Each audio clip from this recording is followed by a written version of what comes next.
নমস্কার বন্ধুরা, কেমন আছেন সবাই? আশা করি সবাই খুব ভালো আছেন, সুস্থ আছেন, আনন্দে আছেন। আপনাদের সবাইকে আমার চ্যানেলে স্বাগত জানাই। আজ আমি আপনাদের পড়ে শোনাব সুচিত্রা ভট্টাচার্যের লেখা গল্প বিকেল ফুরিয়ে যায়।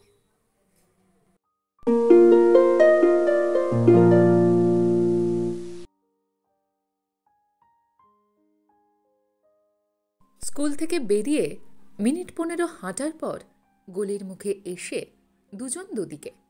মানুষই মানে মানি বাঁয়, আমি ডান দিকে। ডান দিকে ঘুরে বাঁদিকে। বাঁদিক ধরে সোজা এক ছুটে বাড়ি। বাড়ি ঢুকতেই কাঁধের ব্যাগ ছিটকে গেল খাটের ওপর। ভেতর বারান্দায় চেয়ারে বসে ঝড়ের গতিতে খোলা হয়ে গেল কালো রঙের ব্যালেরিনা জুতো, নীল বর্ডার দেওয়া নাইলনের মোজা। হুড়দুম করে হাত দুটো খুলে ফেলেছে নীল সাদা ইউনিফর্ম। নীল কাপড়ের বেল্ট মুখ থুপড়ে পড়ল চৌকাঠের পিঠে। খোলার চেয়ে তাড়াতাড়ি পরে নিচ্ছি কুলোর কানওয়ালা বুলগানির জামা। মা এসে সামনে দাঁড়ানোর আগেই পুটপুট বোতাম লাগিয়ে ফেলেছি। কি হচ্ছেটা কি অপু? এইভাবে জামা কাপড় ছুঁড়ে ছুঁড়ে ফেলে? এত বড় একটা ধিঙ্গি মেয়ে, ওঠা বসা সব পাট করে তুলে রাখ। ইস, দেখো বেলটাকে কেমন ছিটকে ফেলে দিয়েছে। কাল স্কুলে যাওয়ার আগে কেঁদে দেখিস, মা আমার বেল পাচ্ছি না। রতনের মা তুলে রাখবে, আমাকে চটপট খেতে দাও, জলদি, কুইক। কেন, কি এমন ঘোড়ায় জিন দিয়ে এসেছো শুনি? বলবার সময় নেই, একটা শব্দ এখন সময়ের অপচয়। হাতে চঞ্চল আঙুলগুলো ঘুরে বেড়াচ্ছে খাবার টেবিলের গায়ে। ঢাকা বাটির বুকে নাক ঝুঁকে পড়ল। এ কি, মাছ রাখুনি? ভাত খাবো কি দিয়ে? কে তোমাকে আজ ভাত দিচ্ছে? চিড়ে ভেজানো আছে, দই দিয়ে আম দিয়ে মেখে খেয়ে নে। কিরে, হাত না ধুয়ে বসে পড়লি যে? তোর কি ঘেন্নাবৃত্তিও নেই রে? যা, আগে হাত মুখ ধুয়ে আয়, যা বলছি। ধমক খেয়ে দম বন্ধ করে দৌড় চানের ঘরে। হাতে পায়ে মুখে এলোপাতারি জল ছিটুতে ছিটুতে মায়ের গলা শুনতে পাচ্ছি। এখনো এত কিসের খেলার নেশা? বড় হয়ে গেছো, এবার ছুটোছুটি লাফালাফি বন্ধ করো। মেয়েরা বড় হয়ে গেলে এবার ঢ্যাং ঢ্যাং করে নেচে বেড়ায় না? লোকে কি বলবে? ওফ, আজকাল সারাক্ষণ ওই একটা কথা, বড় হয়েছ, বড় হয়েছ। মাঝে কি না, বড় হয়েছি বলে সবসময় ঘরে বন্দি থাকতে হবে নাকি? কই, দাদার বেলায় তো কথা বলতে শুনি না। নাকি ছেলেরা বড় হয় না? মেয়েদের বেলাতেই শুধু যত রাজ্যে সীমা টানা, শরীরে ভাঙচুর, নিয়ম করে লজ্জা যেন কষ্ট পাওয়া, ভাল লাগে না, বিশ্রী বিশ্রী। এভাবেই মেয়েদের কেন শুধু ডাক টেনে বড় করে দেওয়া হয়? খাবার টেবিলে ফিরে আসার পরও মার একঘেয়ে সুর কানের কাছে পোঁ পোঁ। আগের দিনে 13 বছর বয়সের মেয়েদের বিয়ে হয়ে যেত, শ্বশুর বাড়ি গিয়ে সব ঘর কন্যা করত। আর আমার এই ধাড়ি মেয়েটাকে দেখো, রোজকার সুর এক কানের পর্দা ভেদ করে অন্য কান দিয়ে বেরিয়ে যাচ্ছে। চিরতা খাওয়া মুখে চিড়ে দই আম গিলছি। ইহ, আজ একটা লুচি করতে পারোনি?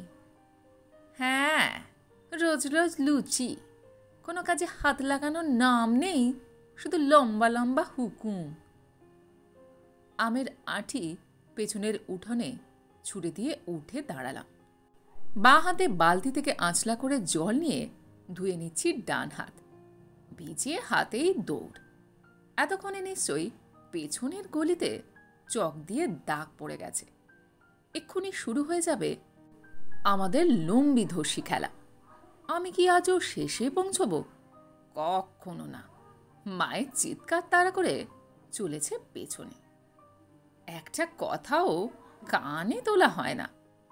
সাপের 5 পা দেখেছ না? আজ আসুক তোর বাবা, তোমার হবে। কথাগুলো ফুসমন্তরে ঠিকরে গেল পাড়ার বাতাসে। প্রায় প্রতিদিন এভাবেই শুরু হতো আমার 13 বছরের বিকেল। পড়াশুনো, স্কুল, আবার পড়াশোনার ফাঁকে একটুকু একরত্তি নিঃশ্বাস নেওয়ার সময় একেবারে নিজের মতো করে বুক ভর্তি শ্বাস টানা। এর মধ্যেই বড়জোর কোনোদিন অদল বদল হতো খাওয়ার মেনুতে অথবা খেলায়। বড়জোর মায়ের গলা সুর বদলে যেত মালকোষ থেকে দরবাড়িতে, কাফি থেকে ইমনে, ঝিঝির থেকে খামবাজে। তবে ব্যাপারটা ছিল মোটামুটি এই রকম। বিকেল মানেই গাঢ় হলদে রং, বিকেল মানেই সোনার পিরিচে সূর্যের আলো ঠিক রচ্ছে, বিকেল মানেই মোড়ের জামরুল গাছের পাতাগুলো হলুদ মেঘে কাঁপছে এলোমেলো, এক কোট থেকে আর এক কোটে লাফ দিয়ে চলে যাচ্ছে। লম্বা দাগের শেষ প্রান্তে পৌঁছে ডাক ছাড়ছি, লম্বি। কখনো এক পায়ে নুন নুন নুন, অথবা আব্বা আব্বা আব্বা। দু হাতের ডানা মেলে আমাকে আটকাতে চাইছে বিপরীত দলের খেলুড়েরা। মানসী কিংবা রূপা চেঁচাচ্ছে, এই অপু, এদিকটায় ফাঁক আছে, চলে আয়, চলে আয়। বড় বুড়িটা তো আবার কোনোদিন আমাকে অপু বলে ডাকতো না, অপরাজি তাও নয়। কি যে খালি চি দিয়ে কথা বলার অভ্যাস ছিল বড় বুড়ির। ডাকতে গেলেই চি অচিপু, নয়তো চি অছি পচিরা চিজি চিতা। বাপ রে, পারতো বটে।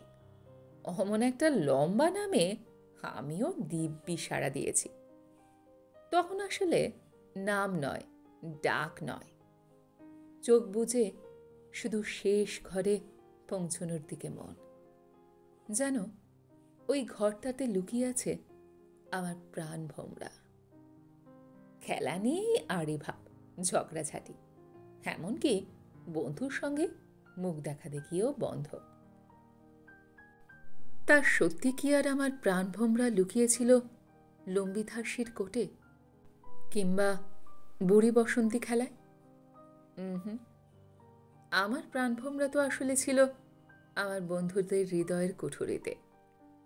সেটা মনে প্রাণে টের পেলাম 14 বছর বয়সে পৌঁছে। স্কুলে আমরা 4 জন খুব বন্ধু সেই সময়, আমি, মানসী, দীপিকা আর অর্চনা। মানসী কাছেই থাকে, সে আমার পাড়ারও বন্ধু। দীপিকা অর্চনা দূরে দূরে, দীপিকা ভবানীপুরে, অর্চনা রাসবিহারীতে। তো একদিন হলো কি, ক্লাস 8-এর হাফ ইয়ারলি পরীক্ষা ঠিক আগে হঠাৎ কথা নেই বার্তা নেই, পর পর 5 দিন স্কুলে এলো না দীপিকা।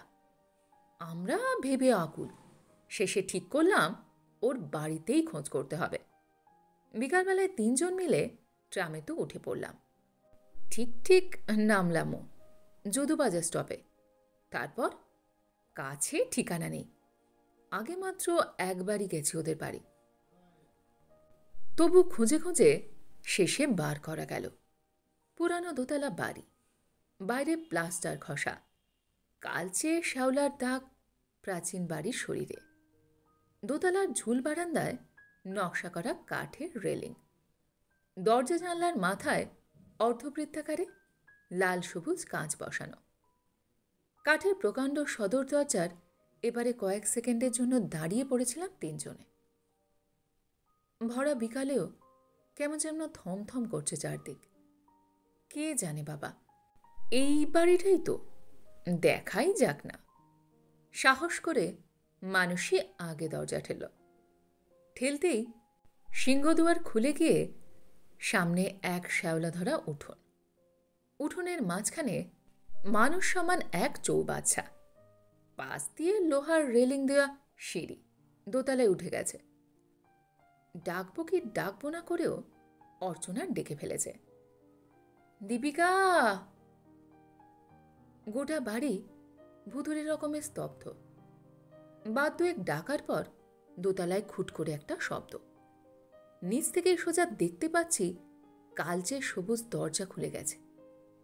বাদামি লুঙ্গি আর স্যান্ডো গেঞ্জি পরে একজন বেরিয়ে এলো।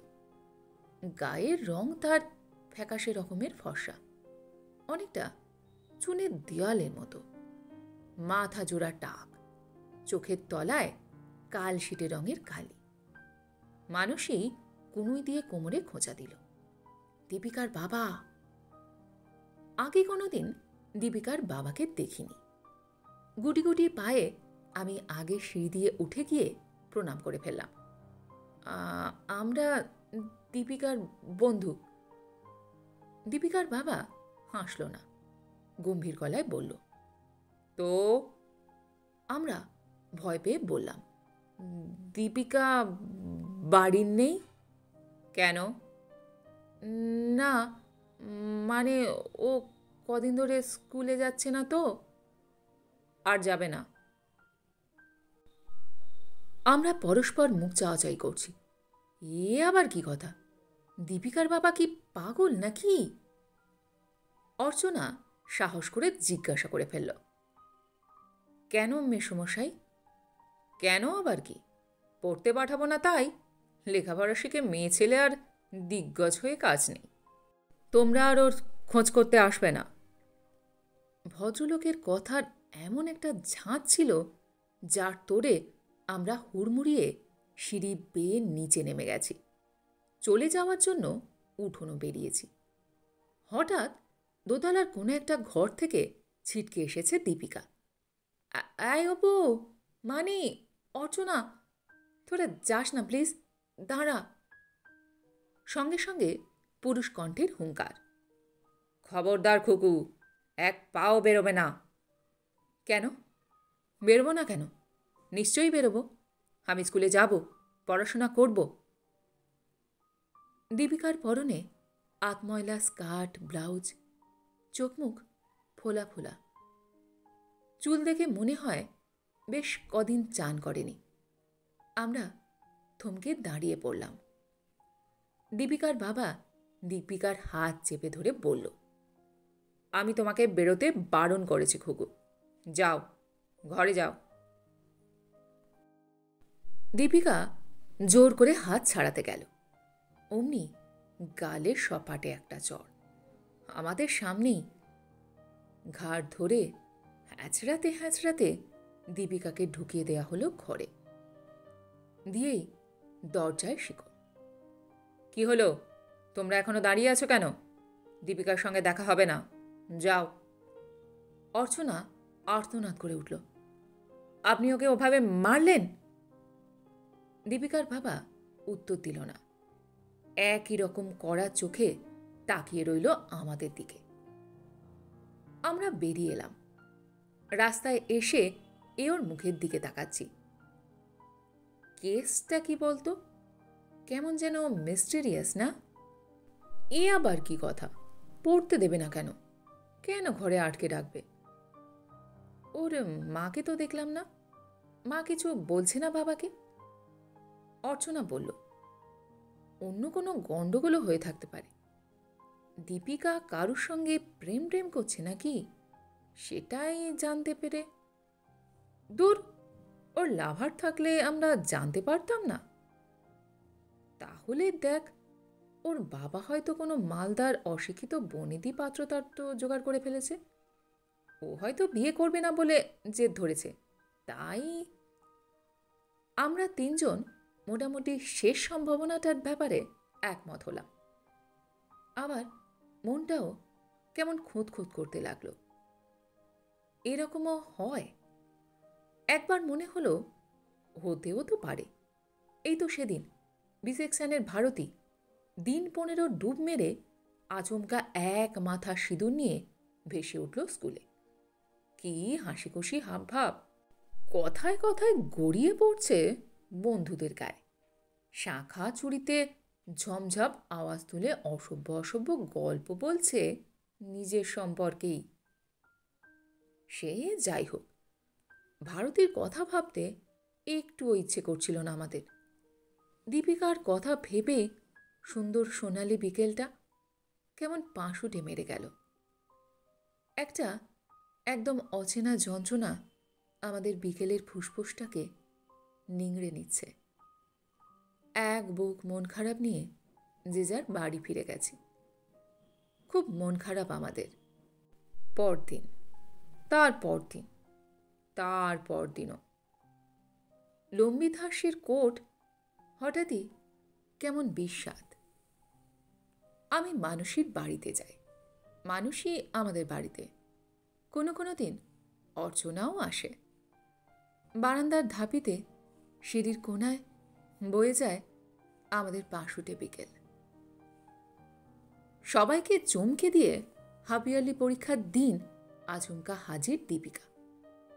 সাদা ব্লটিং পেপারের মতো মুখ, সেলাই করা ঠোঁট, ঘাড় নিচু করে পরীক্ষা দিয়ে গেল একের পর এক। আমরা কথা বলতে গেলে ও উদাসীন চোখে শুধু জানলার বাইরে তাকিয়ে থাকে। পরীক্ষা শেষ হলো। আমরা তিনজন গোলপায়রা হয়ে উঠতে উঠতে বাড়ির কাছে হতশ্রী পার্কটায় গিয়ে বসলাম। প্রচুর কথা জমেছে বুকে, প্রচুর। ঠিক তখনই দীপিকা আমাদের খুঁজে বার করেছে পার্কটাতে। আমরা হতবাক। দীপিকা আমাদের পাশে বসে অন্যমনস্কভাবে ঘাস ছিঁড়ে দাঁত দিয়ে কাটল একটুক্ষণ। কিছু বুঝি বলতে চায়, পারছে না। একসময় দুম করে অর্চনাকে জড়িয়ে ধরে হাউ হাউ করে কেঁদে উঠল। ওরকম বুক ফাটা কান্নায় আমার আর কোনো বন্ধুকে কাঁদতে দেখিনি আগে। কখন যেন অর্চনাও কাঁদতে শুরু করেছে, মানুষীও। দেখা দেখি আমিও। কেন কাঁদছে না জেনে অবিরাম কেঁদে চলেছি আমরা। তারই মধ্যে হেঁচকি তুলতে তুলতে দীপিকা বলল, তোরা শুনলে আমার গায়ে থুতু দিবি, কিন্তু তোদের ছাড়া আর কাদেরই বা বলবো। আমার আর বাঁচতে ইচ্ছে করছে না। আমাদের কান্না ফুরোলো। কেন রে, কি হয়েছে আমাদের খুলে বল। তুই মরতে যাবি কেন? আমরা আছি না। দীপিকার ভারী ভারী চোখ স্থির কয়েক পলকের জন্য। আমার মা পালিয়ে গেছিল। মা পালিয়ে গেছিল? বাক্যটার অর্থ ঠিকঠাক বুঝতে পারলাম না। আমার কাছে তখনও মা হলো গিয়ে মা। সামান্য ছুতোনাতায় যে কান ডলবে, চুলের মুঠি ধরবে, বক বক করে নাড়িয়ে দেবে কানের পোকা, যত সব অপ্রিয় কুখাদ্য খেতে বাধ্য করবে আমাদের। আর সুযোগ পেলেই বাবার কাছে 3কে 7 করে বলে বকুনি খাওয়ানোর চেষ্টা করবে। পুজোর সময় 2 সাইজ বড় জামা কিনে তাই পরতে বাধ্য করবে। কচিত কখনো দাদাকে লুকিয়ে ফুচকা আলু কাবলির পয়সা দেবে আমাকে। সেই মা কি কখনো পালাতে পারে? বললাম, ভ্যাট, কি বলছিস তুই? মা কালীর দিব্যি, সত্যি মা পালিয়েছিল রবিন কাকার সঙ্গে। রবিন কাকাটা কে? ও, তোদেরকে তো রবিন কাকার কথা বলিনি। রবিন কাকা বাবার খুব বন্ধু, ভীষণ সুন্দর দেখতে, দারুণ জমিয়ে গল্প বলতে পারে। গুড ফ্রাইডের আগের দিন সন্ধ্যাবেলা মা রবিন কাকা কী সব কিনতে বেরিয়েছিল, তারপর আর ফেরে না। বাবা বারবার বাস রাস্তায় যাচ্ছে আর আসছে। মাঝরাতে রবিন কাকার বাড়িতে গিয়েও খুঁজে এলো। নীলা কাকিমা, মানে রবিন কাকার বউ, বাচ্চা কোলে কাঁদতে কাঁদতে সেই রাতে আমাদের বাড়িতে চলে এসেছে। বাবা রাত ভোর অবিরাম গজরাচ্ছে। সে কি খারাপ খারাপ গালাগাল, আছড়ে আছড়ে সব জিনিসপত্র ভাঙছে আর লাল চোখে তাকাচ্ছে আমার দিকে।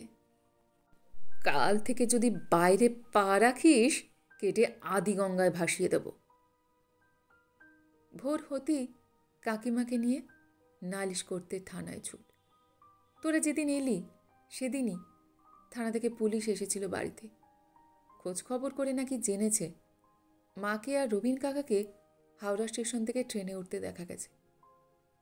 তারপরই বাবার আবার নতুন করে আস্ফলন।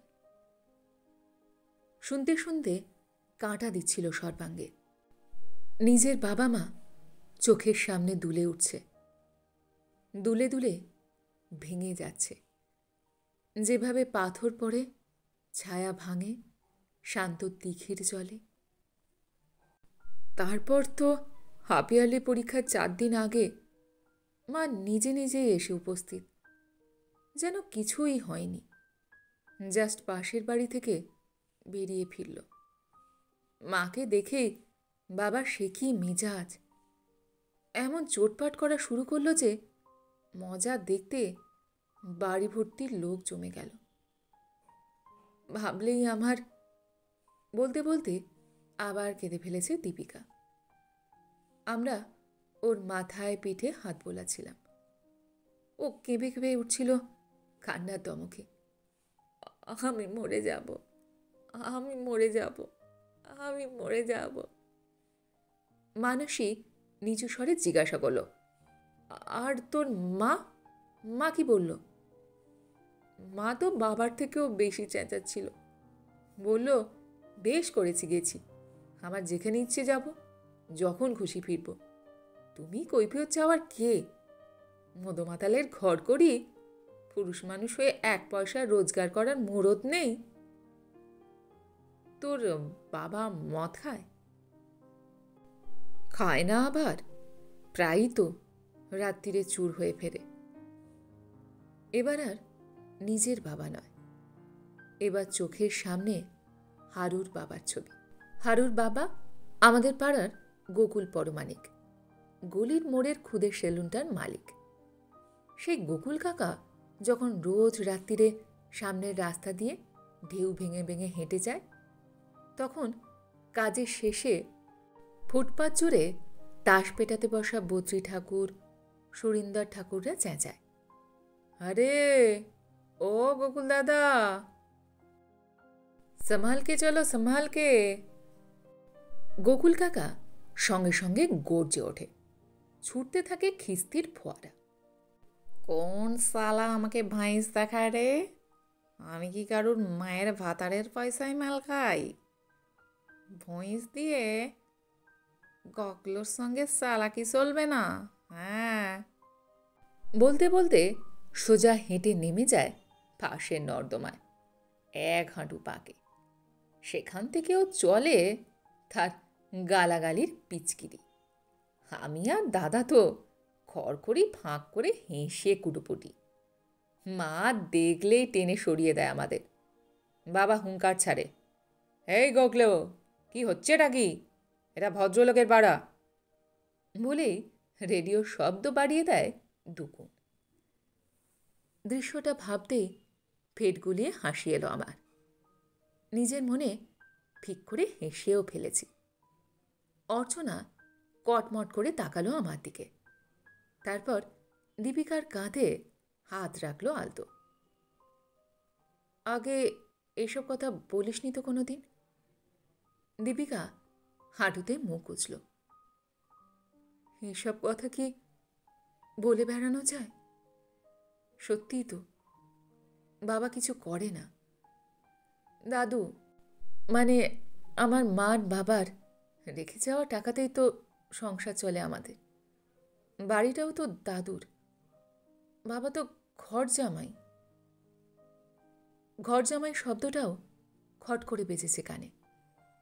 তখনও জানতাম ঘর জামাই শব্দটা প্রায় একটা গালাগাল।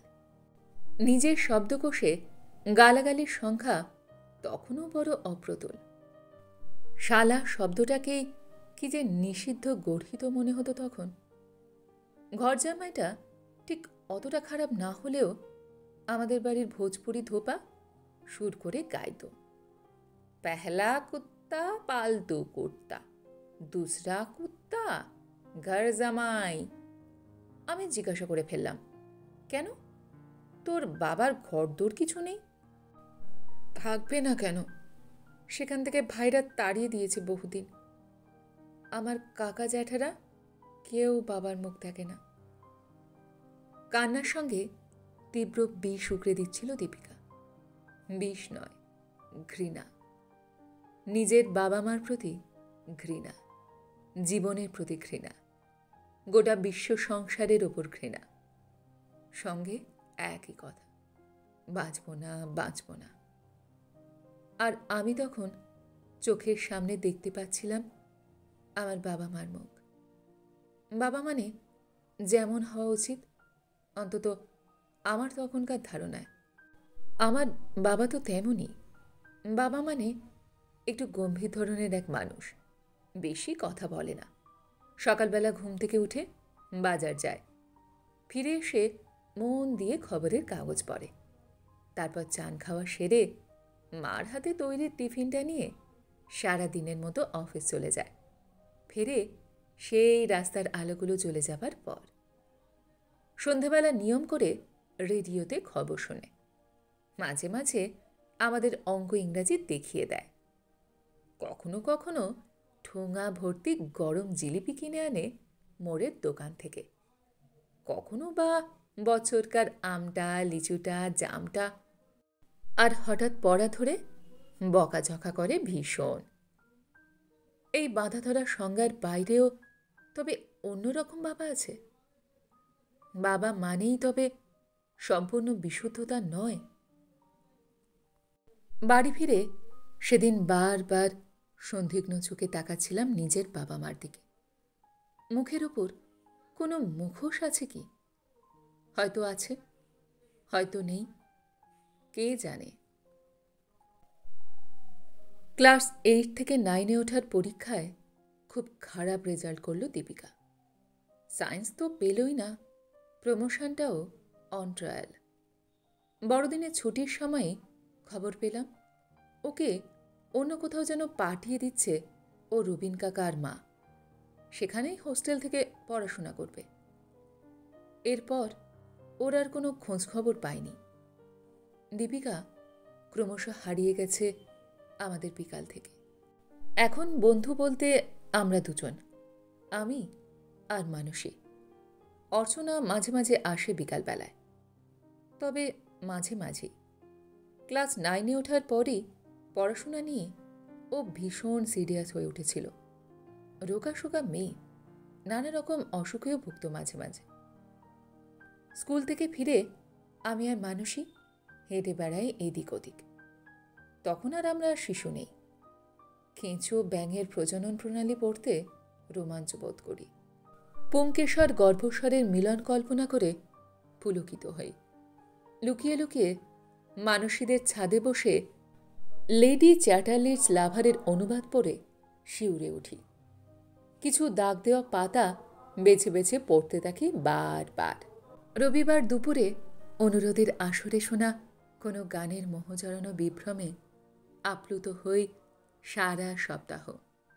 দূরের কোনো বাড়িতে গ্রামোফোন রেকর্ডে বাজতে থাকা গানে মোর কোনো ইন্দ্রধনু শুনতে শুনতে বইয়ের অক্ষরগুলো চোখের সামন থেকে ভোজবাজির মতো মিলিয়ে যায়। বিকালবেলা ঘাসের লন ধরে হাঁটতে হাঁটতে নিজেদের অর্থহীন কথায় নিজেরাই হেসে কাঁচের মতো টুকরো টুকরো হয়ে যায়। আর তখনই অনুভব করি ছায়া ছায়া অদৃশ্য অনুসরণকারীদের উপস্থিতি। হঠাৎই কোনো সাইকেল অসম্ভব ধীর গতিতে চলতে থাকে পাশে পাশে। পরিচিত গানের কলি ষড়যন্ত্রে ধাক্কা দেয়। দু একটা চিঠিও পায়ের কাছে হুঁশহাস এসে পড়ে। ডার্লিং, তুমি নেই তো পৃথিবী নেই। মা তোমাকে বউ হিসাবে পেলে খুব খুশি হবে। টেকোনা পার্কের সামনে কাল বিকালে অপেক্ষা করব, চলে এসো। ইতি তোমার পথ চেয়ে থাকা একজন। কি সাহস, কি সাহস! আমরা বিরক্ত হতে গিয়ে হেসে ফেলি।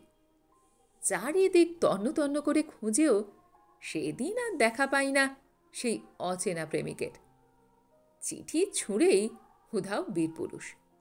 আমরা আবার কাঁঠালি চাপার গন্ধমাখা সবুজ ঘাস ধরে হাঁটতে থাকি।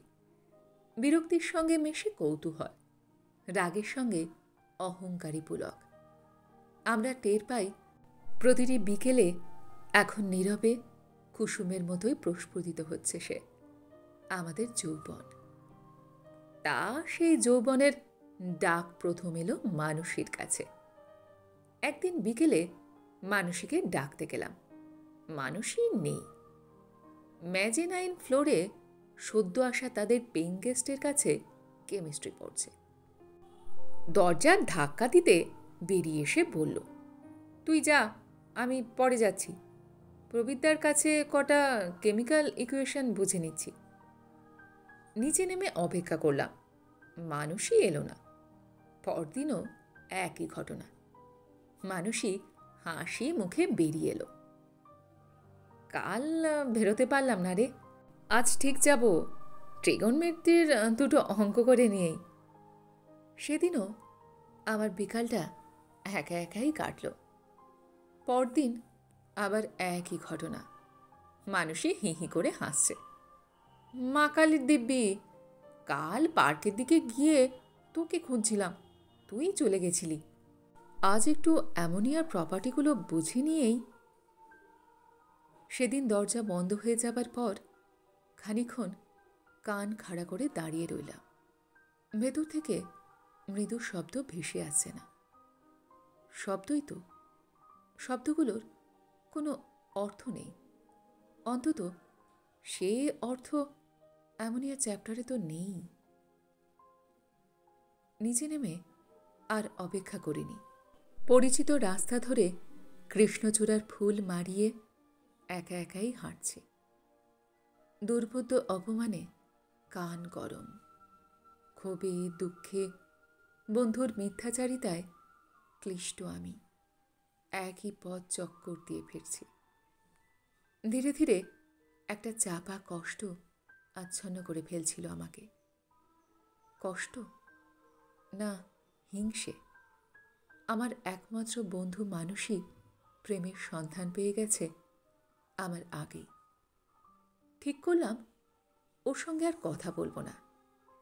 কিন্তু মানসী পরদিনই স্কুলে আমার হাত চেপে ধরেছে। অপু, বিশ্বাস কর, তুই কি ভাবছিস জানি না। তোর কি ধারণা প্রেমে পড়লে বন্ধু টের পায় না? মানসী মুহূর্তের জন্য লাল। প্রবীরদার সঙ্গে তোর পরিচয় নেই না রে, চল আজ তোর সঙ্গে আলাপ করিয়ে দেব। আমি আলাপ করে কি করব? তোর লাভার তুই। আহ অপু, ছেলে মানুষই করিস না। জানিস তোর কথা কত বলেছি প্রবীরদাকে, আজ তোকে নিয়ে যাবই। আমি তখন অনেক উপন্যাস পড়ে ফেলেছি। জানি প্রেমের সিনে তৃতীয় ব্যক্তিকে বলে খাবাব মে হাড্ডি। তাছাড়া আমি কেন ওদের মধ্যে? মানসী কানের কাছে মুখ নিয়ে এলো। ভাবতে পারবি না প্রবীরদা কি ভীষণ রোম্যান্টিক। সেদিন আমার হাত ধরতে, দেখ দেখ, ভাবতেই আমার কেমন গায়ে কাঁটা দিয়ে উঠছে। আমার তখন হিংসে ভেসে গেছে কৌতূহলে।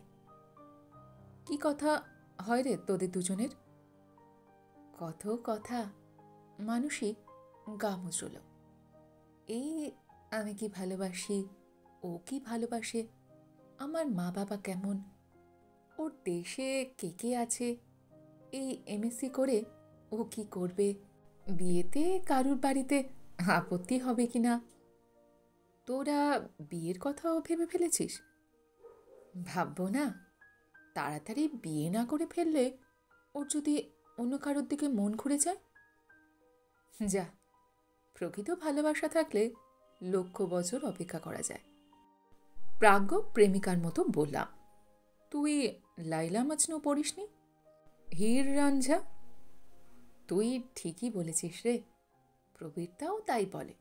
বলে দরকার হলে 10 বছর অপেক্ষা করব। বলে তুমি আমার জন্য অপেক্ষা করবে তো? মা কালীর দিব্যি, আমারও তো ধৈর্য নেই রে। মানুষের কথার ভঙ্গিতে হেসে গড়িয়ে পড়েছিলাম আমি। কোনো রকমে বললাম, বালিকা, রহু ধৈর্যং, রহু ধৈর্যং।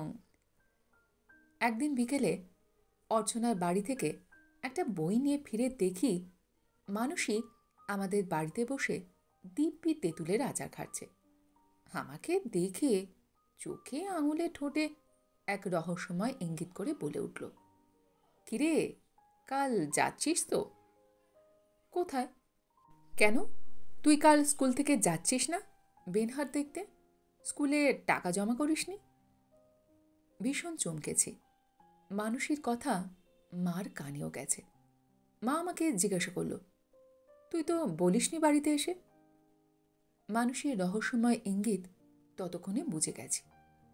বললাম, সে তো কাল টাকা দিলেও হবে, আমি ভেবেছিলাম আজ তোমাদের জিজ্ঞাসা করে। দাদা ভেতরের বারান্দায় বসে জল খাবার খাচ্ছিল। সদ্য তখন ফার্স্ট ইয়ারে পড়ছে।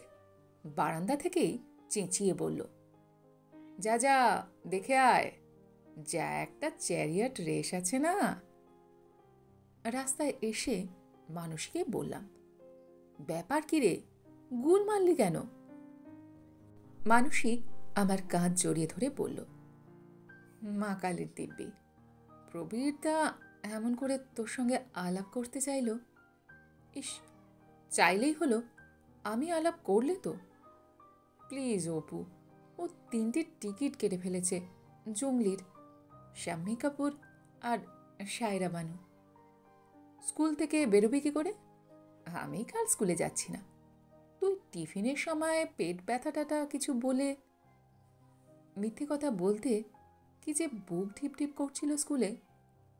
হলে পৌঁছেও মনে হয় জন অরণ্যের প্রতিটা মানুষ যেন আমার ভীষণ পরিচিত। সকলেই যেন এক দৃষ্টে তাকিয়ে আমারই দিকে, যেন এক্ষুনি বাড়ি গিয়ে জানিয়ে আসবে মা বাবাকে। অল্প বয়সী যে কোনো ছেলে দেখলেই মনে হয় দাদার বন্ধু না। হল অন্ধকার হতে তবে হাঁপ ছেড়ে বাঁচলাম। এ তো আর বাবা মার সঙ্গে শ্রী শ্রী মা, পথের পাঁচালী, লালু ফুলু কি কাবুলিওয়ালা দেখা নয়। এ হলো সব থেকে প্রাণের বন্ধু আর তার প্রেমিকের সঙ্গে বসে প্রায় নিষিদ্ধ এক হিন্দি সিনেমা দেখা, যার এক বর্ণ ভাষাও আমার বোধগম্য নয়।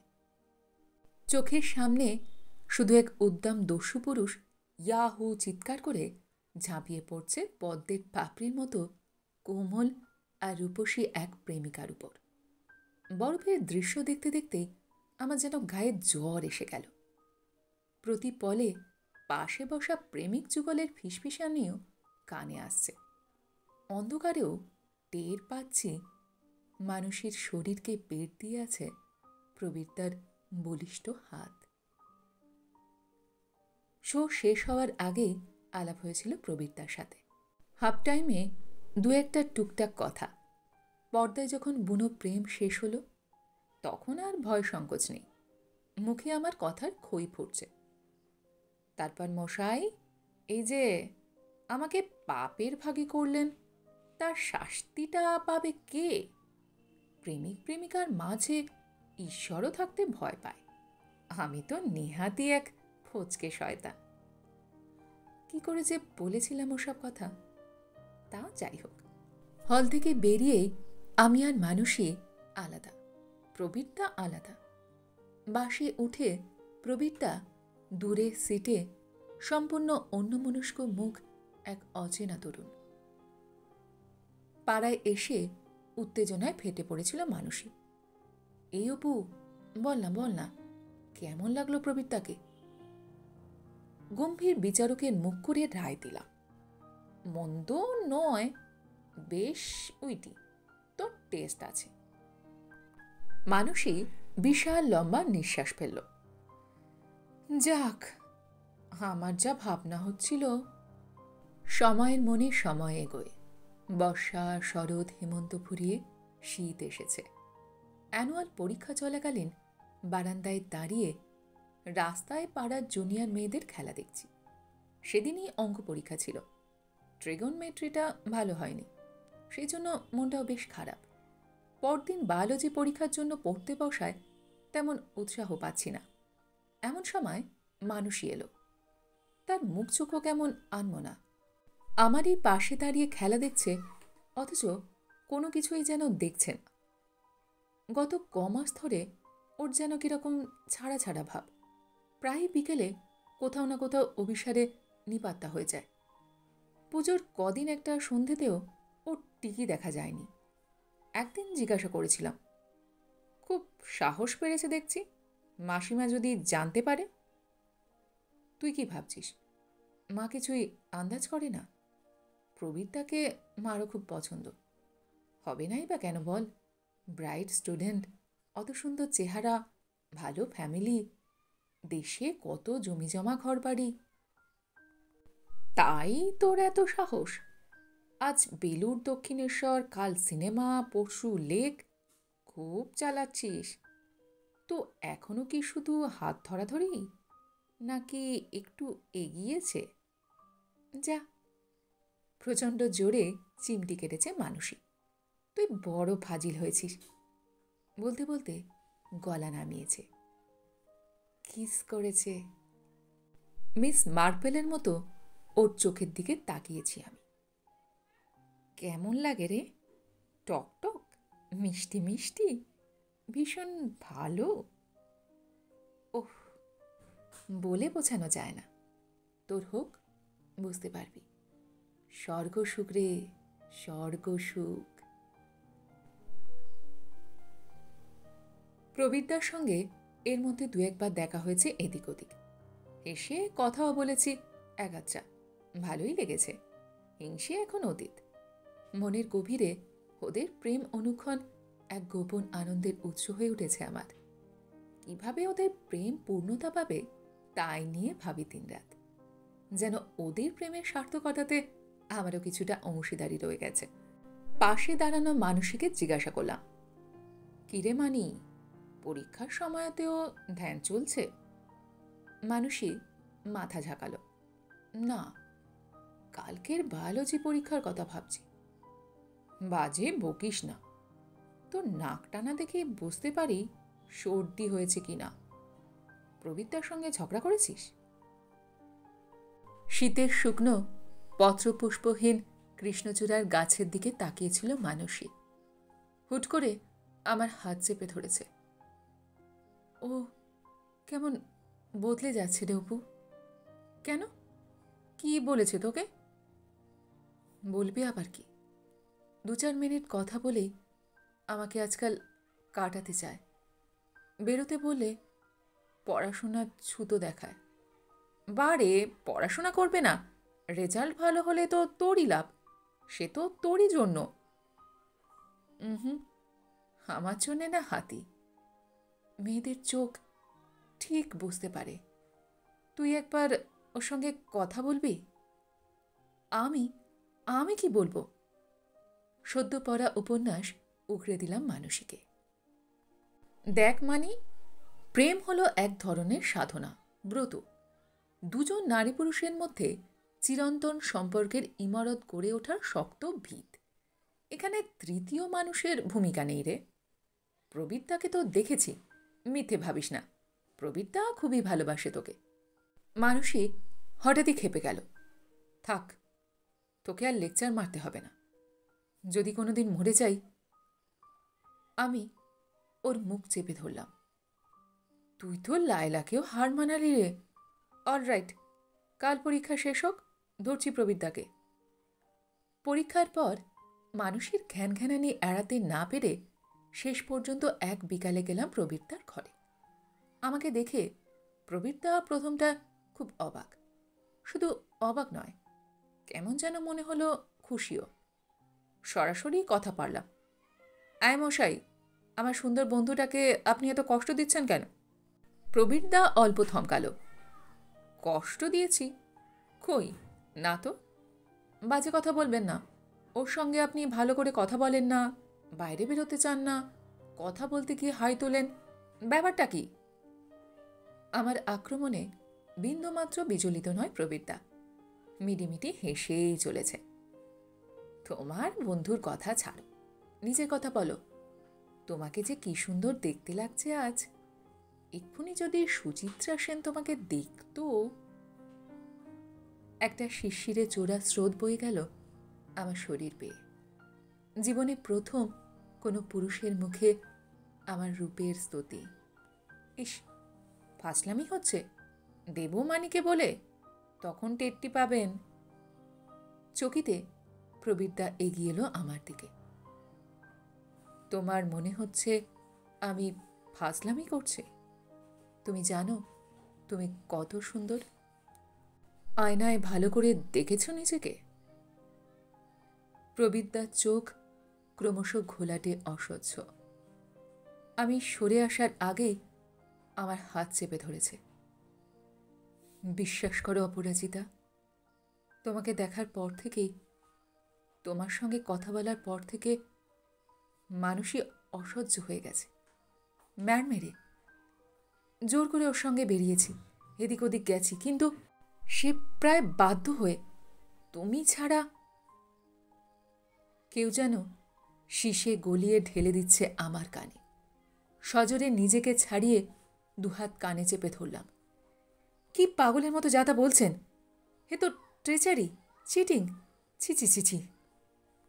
পলকে আমার সামনে হাঁটু কেড়ে বসে পড়ল প্রবীরদা। দুহাতে জড়িয়ে ধরেছে আমার কোমর।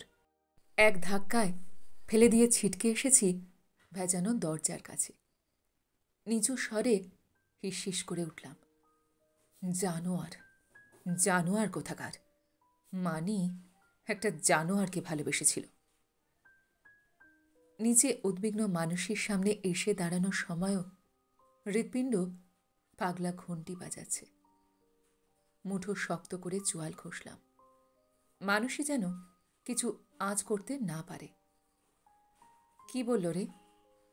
কিছুই না, এমনি হাসি ঠাট্টা করছিল। শক্ত রাখতে গিয়েও আমার গলা কেঁপে গেল। তুই ওকে ভুলে যা মানি, ও বোধহয় অন্য কাউকে। মানুষই অন্ধের মতো আঁকড়ে ধরল আমাকে। বলল, বলল সে কথা, বলল আমাকে ভালোবাসে না। বলেনি, কথা শুনে মনে হলো আমি ঢোক গিললাম। হয়তো ইউনিভার্সিটিতে কাউকে, হয়তো নিজের দেশেরই কেউ। মানুষই এক ছুটে দোতলা সিঁড়ির কাছে গিয়ে ধপ করে মাটিতে বসে পড়ল। দু হাঁটুতে মুখ গুজে ভেঙে পড়েছে শব্দহীন কান্নায়। কান্নার দমকে ফুলে ফুলে উঠছে। আমারও চোখ ফেটে যাচ্ছিল। নিজেকে প্রাণপণ সামলানোর চেষ্টা করছি। কাঁদিস না মানি, একটা নোংরা বাজে লোকের জন্য তুই কাঁদবি কেন? ও তোর মতো মেয়ের কান্নার যোগ্য নয়। বলতে গিয়ে বমি এসে যাচ্ছে। তখনও যেন আমার শরীরটাকে চাটছে ওই পুরুষ নেকড়েটা। নেকড়ে নয়, শিয়াল। এই তবে প্রেম! ঘেন্না ঘেন্না ঘেন্না। এরপর বেশ কিছুদিন কেমন যেন থম মেরে গিয়েছিলাম আমরা। মানুষই তো পুরোপুরি বিধ্বস্ত, মানসিকভাবে শারীরিকভাবেও। নিয়ম করে স্কুলে যায়। এক একদিন বিকালবেলা জোর করে ওকে টেনে বাইরে বের করি। কখনো নিজেই বাড়িতে বসে থাকি চুপচাপ। চোখে জমে থাকে বিষাদের বরফ। তবে সময় তো সম্মোহনের মঞ্জুমাখা একমুখী ধাবমান তীর। সেই সম্মোহনেই বিষাদ মুছে যায়, নিরাময় হয় শোকের ক্ষত। সেই সম্মোহনেই প্রথম পুরুষের দেওয়া অপমান ভুলি আমরা। আবার নতুন করে হাঁটতে শুরু করি হলুদ বিকেলে। ঘুমন্ত রিকশাওয়ালার কাঁধের গামছা চুরি করে হাসিতে গড়িয়ে পড়ি। পাড়ার ছোট মেয়েদের সঙ্গে দাগবাসন্তী খেলায় মেধে উঠি একাত্তি। দাদার কাছে বাধ্য ছাত্রীর মতো বসে অ্যালজেব্রা কষি দুজনে। আমরা দুজনেই ঠিক করেছি হায়ার সেকেন্ডারির পরে ডাক্তারি পড়ব। হাজার হাজার রুগী আসবে আমাদের কাছে, তাদের কাছে আমরাই ঈশ্বর। ভাবলেই কি যে শিহরণ জাগে। তার জন্য অবশ্য ভালো রেজাল্ট করা দরকার। অর্চনার চিন্তা নেই, ও যা লেখাপড়ায় ভালো, ডাক্তারিতে চান্স পাবেই। তবে ইদানিং মেয়েটা একটা বিশ্রী মাথার যন্ত্রণায় মাঝে মাঝেই বড় কষ্ট পায়। 11-এ ওঠার পর থেকেই তো প্রায় কামাই করছে। প্রিটেস্টের আগে পাক্কা 20 দিন দেখা নেই। এখন আর অর্চনার সঙ্গে তেমন যোগাযোগ না থাকলেও পুরনো একটা টান তো আছেই। সেই টানে আমি আর মানুষই ওকে দেখতে গেলাম। অর্চনাদের বাড়িটা আগে একতলা ছিল, এখন দোতলা 3তলা উঠে গেছে। লোহার ব্যবসায় অর্চনার বাবা জ্যাঠার নাকি এখন দারুণ রমরমা। বাড়ির সামনে বেশ খানিকটা জায়গা জুড়ে সুন্দর বাগান। বাগানের ঠিক মাঝখানে একটা গন্ধরাজ ফুলের গাছ। সাজানো বাগানের মাঝে আলটপকা গাছটা কেমন যেন বেমানান। অর্চনা দোতলার ঘরে শুয়েছিল, আমাদের দিকে উঠে বসেছে। খুবই রোগা হয়ে গেছে কদিনে। চোখের তলায় নীলছে ছোপ। ক্ষীণ স্বরে ডাকল, আয়, এতদিন পরে খোঁজ নিতে এলি? মানুষই বলল, রোজই ভাবি আসবো, হয়ে ওঠে না রে, এত পড়ার চাপ। আমি ঢোক গিললাম। শুধুই কি পড়ার চাপ, যোগাযোগের অসুবিধে, নাকি অন্য কারণও আছে? নিজেদের তৈরি করা জগতে ডুবে আমি আর মানুষই একটু স্বার্থ সচেতন হয়ে যায়নি কি? নিজেদের নিয়েই নিজেরা মগ্ন আছি। দীপিকার কথা তো আজকাল মনেই পড়ে না আমাদের। অপরাধীর মুখে প্রশ্ন করলাম, এখন কেমন আছিস? অর্চনার মা ঘরেই ছিল। করুণ মুখে বলে উঠল, দেখো না, এত ডাক্তার দেখানো হলো, এবার আর মাথা ব্যথাটা কিছুতেই যেতে চাইছে না। হঠাৎ হঠাৎ বেড়ে যায়, তখন কি যে হয়ে যায় ওর। হাত পা ছুটতে থাকে, চোখ উল্টে যায়, গো গো শব্দ ওঠে গলা থেকে, দেওয়ালে পাগলের মতো মাথা ঠোকে তখন। ডাক্তারবাবুরা কি বলছেন? এক এক ডাক্তারের এক এক মত। মাথার ছবিও তো তোলা হলো, কিছু পাওয়া গেল না। কেউ বলছে এ এক ধরনের হিস্টেরিয়া, কেউ বলছে নার্ভের দোষ, কেউ বলছে ব্রেনে কোথাও কিছু হয়েছে।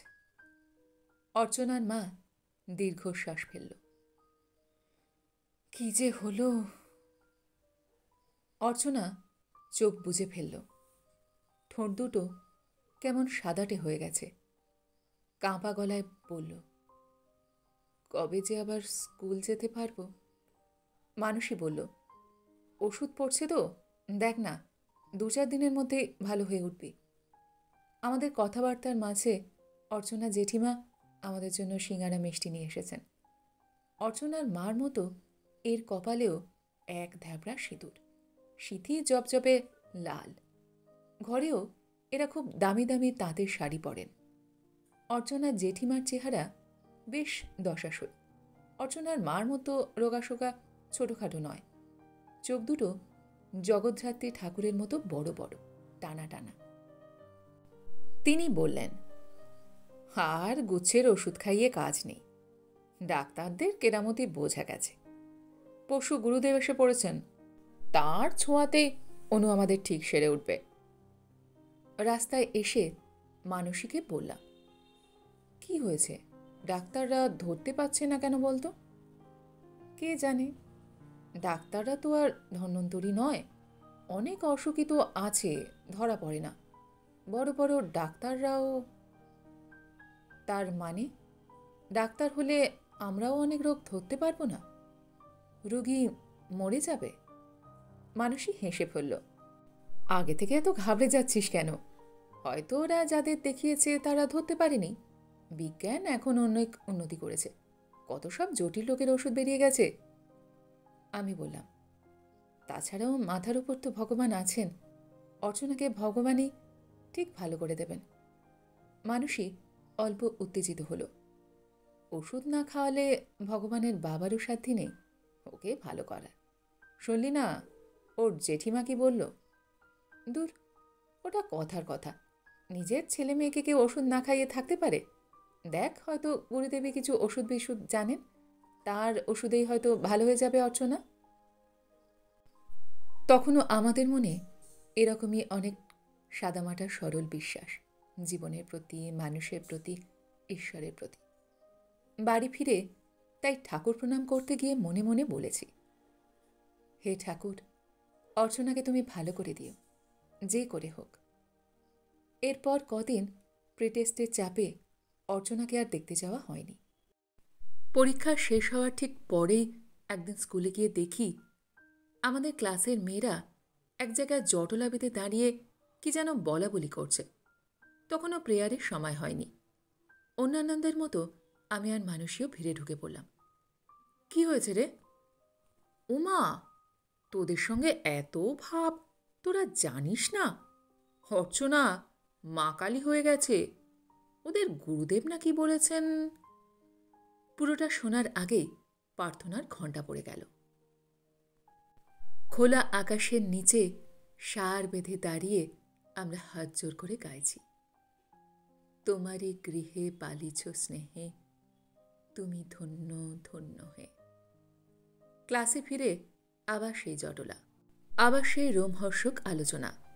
মানুষই জিজ্ঞাসা করল, তোরা কেউ নিজের চোখে দেখেছিস? কিয়া চোখ ঘোরালো।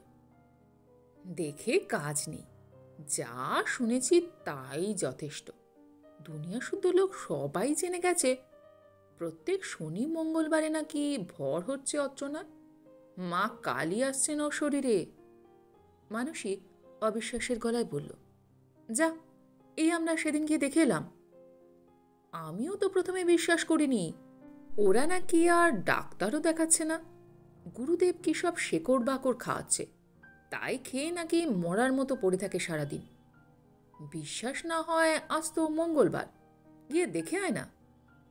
ছুটির পর ঊর্ধ্বশ্বাসে ছুটেছি। অর্চনা দোতলা সেই ঘরেই চোখ বুজে শুয়ে, পরনে চওড়া লাল পাড় সাদা তাঁতের শাড়ি, আরও শীর্ণ প্যাকাটির মতো চেহারা। শুধু মেঘলা বিকালের শেষ আলো এসে ওর ফ্যাকাশে মুখটাকে যা একটু উজ্জ্বল করে রেখেছে। আমাদের দেখে অনেক কষ্টে চোখ খোলার চেষ্টা করল, পারল না। আপনা থেকে চোখ বন্ধ হয়ে যাচ্ছে। জড়ানো স্বরে শুধু বলতে পারল, স্কুল হচ্ছে? পরীক্ষা শেষ হয়ে গেল না রে?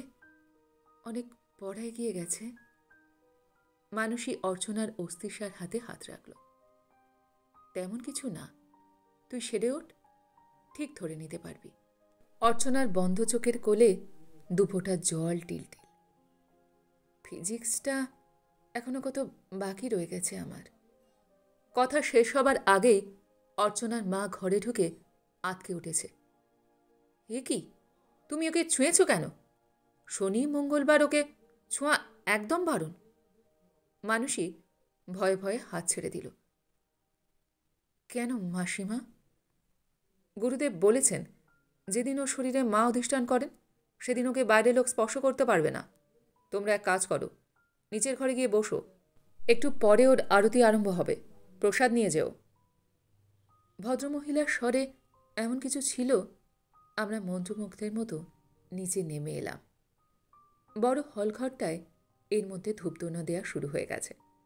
অর্চনা জেঠিমা গরদের শাড়ি পরে গঙ্গাজল ছিটোচ্ছেন গোটা ঘরে। ফাঁকা ঘর, আমাদের চোখের সামনেই ভিড়েই ভিড়।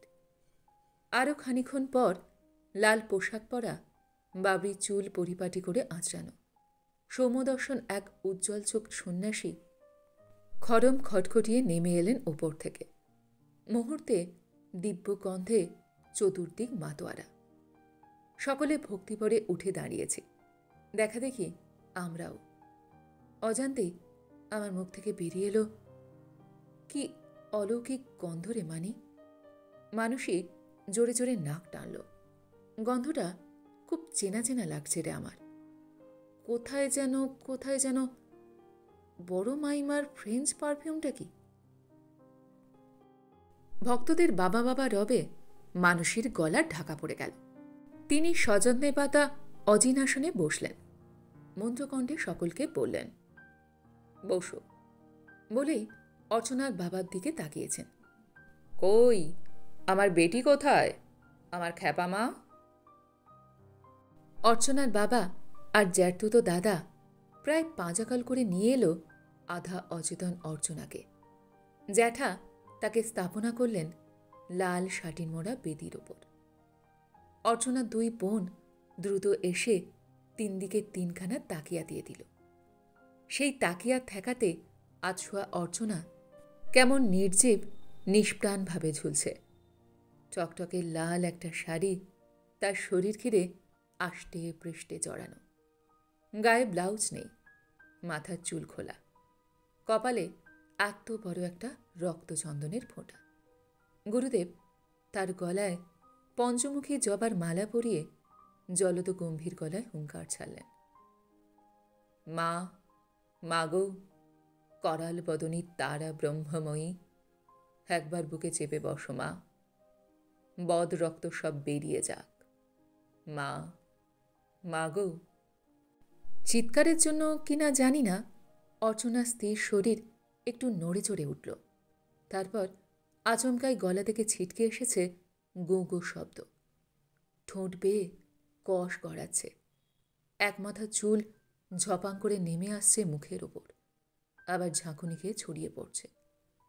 ঘর জুড়ে অস্ফুট মা মাধুনী। আচমকা কে যেন কাঁসর বাজাতে শুরু করল। অর্চনার মা শাঁখ বাজাচ্ছে। বাবা, জ্যাঠা, জেঠিরা সাষ্টাঙ্গে প্রণত মেয়ের পায়ের কাছে। গুরুদেব একটু করে ফুল ছিঁড়ে ভক্তদের হাতে দিচ্ছেন আর প্রশ্ন করছেন, বলো, তোমার কি জিজ্ঞাসা আছে? মার কাছে কি জানতে চাও তুমি? এক এক করে মানুষ এগিয়ে যাচ্ছে সামনে, মাকে প্রণামী দিয়ে জানতে চাইছে নিজের ভূত ভবিষ্যৎ। আর গুরুদেব মায়ের থরথর ঠোঁটের কাছে মুখ নিয়ে গিয়ে শুনে নিচ্ছেন উত্তর।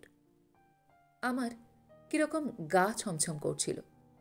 সুগন্ধি ধোঁয়ায় সব আবছা হয়ে আসছে। হঠাৎ দেখি নীল সাদা স্কুল ইউনিফর্ম পরা মানুষই এগিয়ে যাচ্ছে বেদির দিকে। একেবারে সামনে গিয়ে প্রশ্ন করল, মা, আমাদের অর্চনা কবে ভালো হবে মা? এবার আর গুরুদেব অর্চনার দিকে ফিরলেন না। মানসীকে কাছে টেনে নিয়েছেন। মণিমুক্ত খচিত আঙুলগুলো মানুষের মাথার ওপর। ভালো হবে কি রে বেটি? তোর বন্ধু তো ভালো হয়ে গেছে। বাড়ি ফিরে সবিস্তারে সকলকে বর্ণনা দিলাম পুরো ঘটনাটার। মা তো শুনে গদগদ। আমাকে সামনের শনিবার একবার নিয়ে চলতো। বাবা ধমকে উঠল, খবরদার না, যত সব বুজরুকি ভণ্ডামি। দাদা বলল, পুলিশে খবর দেওয়া উচিত, গুরুদেবটাকে ইমিডিয়েটলি অ্যারেস্ট করুক। আমি তর্ক করে উঠলাম, কেন? তিনি কি দোষ করলেন? তার ওষুধ খেয়ে মাথার যন্ত্রণার একটুও নেই অর্চনার, সেটা জানিস?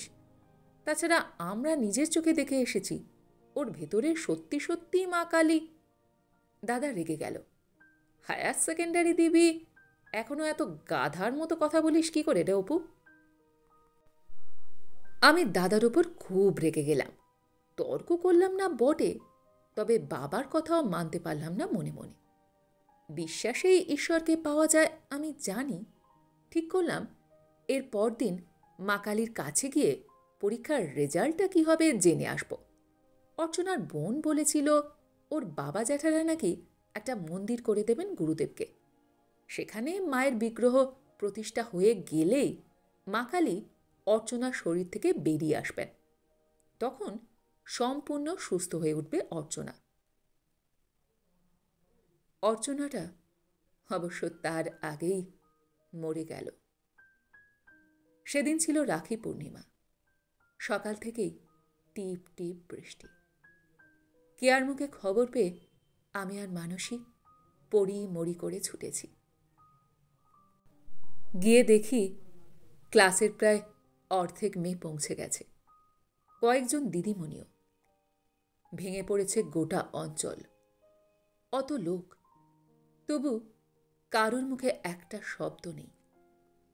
উঠোনের ফুলে ভরা গন্ধরাজ গাছটার নিচে বিশাল এক বোম্বাই খাটে শুয়ে আছে অর্চনা। রক্তলাল শাড়ির আড়ালে শুকনো সরু কাঁঠালি চাপার ডালের মতো শরীর প্রায় দেখাই যায় না। ছোট্ট কপালে টিপ, যেন শেষ বিকেলের সূর্য। গলায় জবা ফুলের মোটা মালা। আমার সমস্ত শরীর ঝনঝন করে উঠল। স্পষ্ট দেখতে পাচ্ছি অর্চনা চোখ খোলার চেষ্টা করছে, পারছে না। স্কুল হচ্ছে অপু? অনেক দূর পড়া হয়ে গেল না রে? ফিজিক্সটা এখনো কত বাকি রয়ে গেছে আমার। দুহাতে মুখ ঢেকে ফেললাম। চারিদিকে কি ভয়ানক ভাঙচুর চলছে। ভাঙছে ভাঙছে, ভাঙনে সব ভেসে গেল। শ্রদ্ধা, প্রেম, সমর্পণ, ভক্তি, বিশ্বাস। আমার ভেজা চোখ মারিয়ে অর্চনা চলে গেল, দীপিকা চলে গেল, প্রবীর তারাও। বিকেল বড় তাড়াতাড়ি ফুরিয়ে গেল। আমাদের বিকেল, আমাদের হলুদ বিকেল। এখন শুধু সামনে এক যুদ্ধের প্রস্তুতি। শরতের বাতাস কাঁপিয়ে মাঝে মাঝেই সাইরেন বেজে ওঠে। Air raid, all clear, air raid. ছদ্ম মহড়ায় স্কুলের ঘোড়ার ট্রেঞ্চে অথবা বালির বস্তার আড়ালে লুকোই আমরা। সন্ধে হতেই রাস্তার বাতিগুলো মুখ ঢাকে কালো ঠুলিতে। রুদ্ধ জানলা দরজার কাছে আড়াআড়িভাবে সাঁটা হয় কাগজের ফালি। পুজোর আগে শহর জুড়ে প্রতিরোধের সাজো সাজো রব।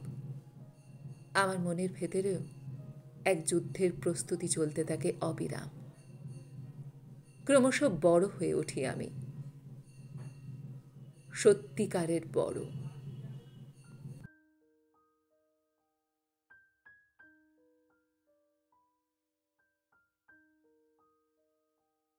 গল্পটি এইখানে সমাপ্ত হল। আপনারা এতক্ষণ শুনছিলেন সুচিত্রা ভট্টাচার্যের লেখা গল্প বিকেল ফুরিয়ে যায়। গল্পটি আপনাদের কেমন লাগলো, বা আমার গল্পপাঠ আপনাদের কেমন লাগলো, কমেন্ট সেকশনে অবশ্যই লিখে জানান। এই ধরনের সুন্দর সুন্দর কাহিনী আরও শুনবার জন্য আমার চ্যানেলটিকে সাবস্ক্রাইব করতে ভুলবেন না কিন্তু। তবে আজ এই পর্যন্ত। আমি খুব তাড়াতাড়ি আবার অন্য কোনো কাহিনী নিয়ে আপনাদের কাছে চলে আসছি।